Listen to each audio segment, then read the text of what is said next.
আচ্ছা, এটাই তাহলে সেই ছেলে যার জন্য বাড়ি থেকে পালিয়েছে।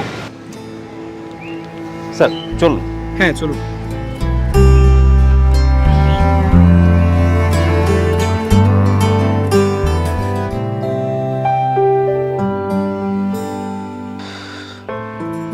দাঁড়া, কোথায় যাচ্ছিস তুই? একটা মিটিং আছে।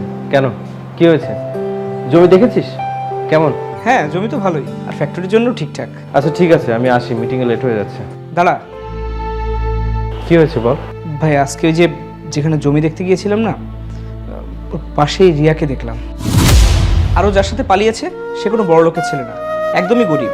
না আছে কোনো কাজ আর না আছে কোনো টাকা পয়সা, কিন্তু ও তোকে রেখে ওর সাথে কেন পালালো? দেখ ভাই, প্রত্যেকটা মানুষের তার নিজের জীবনে নিজের মতো করে বেঁচে থাকার অধিকার আছে।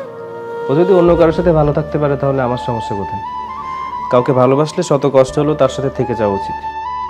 ভালো হয়েছে ওই কাজটা বিয়ের আগে করেছে, না হলে ও যদি বিয়ের পরে এমন কিছু করতাম তাহলে হয়তো আমি কোথাও মুখ দেখাতে পারতাম না। সে তুই যাই বলিস, ও কাজটা একদমই ঠিক করেনি। তোর কাছে কিসের কমতি ছিল যে তোকে রেখে ওই ছেলের সাথে পালালো? সবাই তো একরকম হয় না, কারো কাছে কাজকে হীরা মনে হয়, আবার কারো কাছে হীরাকেও কাজ মনে হয়।